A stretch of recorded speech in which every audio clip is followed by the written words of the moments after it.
अस्सलामुअलैकुम, क्या हाल है? ठीक ठाक ने? खुशबाश ने? मैं भी ठीक ठाक तुहाडियां दुआवां नाल। ते मैं जी बना रही अज कड़ी पकौड़ा। ते मैं कहा चलो तुहाडे नाल शेयर करा मैं। ठीक है, ये जी मेरा बेसन है माशाल्लाह। ये लस्सी सी मेरी तकरीबन 1.5 लीटर लस्सी। ठीक है, ये लाल मिर्ची 1.5 चम्मच, चम्मच 1.5 चम्मच ही मैं हल्दी का पाऊंगी। हल्दी, एक कुटिया धनिया पाउडर, ये जाएगा जी जीरे का चम्मच। अच्छा, नमक जाएगा हस्बे ज़रूरत, मतलब जितना मैं इस्तेमाल करनी मैं।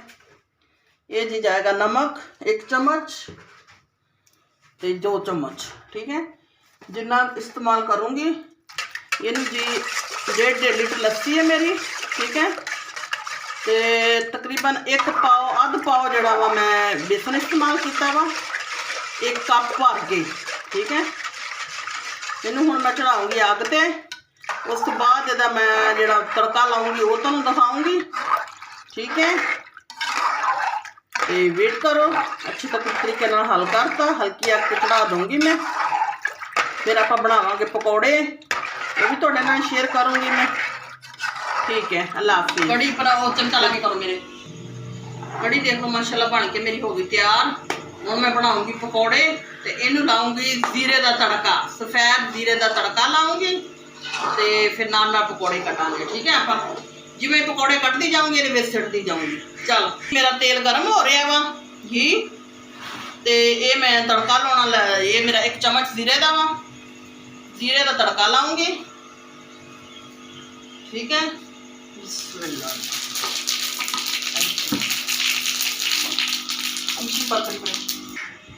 ये जी मेरा तड़का लग गया, शू करके तड़का लग गया, शू करके। ठीक है,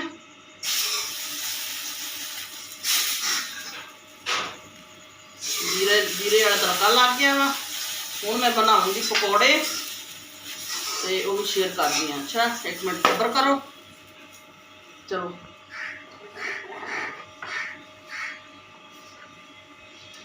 घी गर्म हो गया वा। हुण आपां बनावांगे पकौड़े शकौड़े, पकौड़े शकौड़े।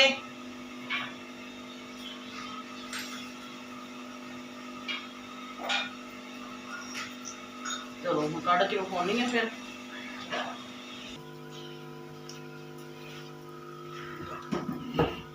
लो जी माशाल्लाह मेरी कड़ी बन के बिल्कुल तैयार हो गई है।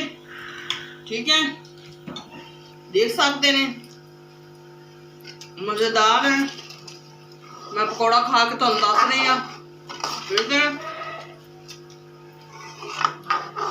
देखो कितनी पतली माशाल्लाह, प्यारी प्यारी गाढ़ी गाढ़ी।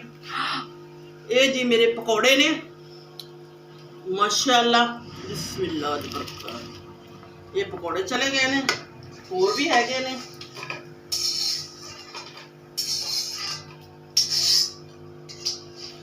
ये भी पकौड़े जा रहे हैं। बिस्मिल्लाह, हुण मैं तुहानूं विखानी कड़ी। गरम हो जाए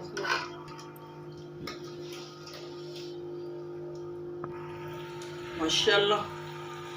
ये देखो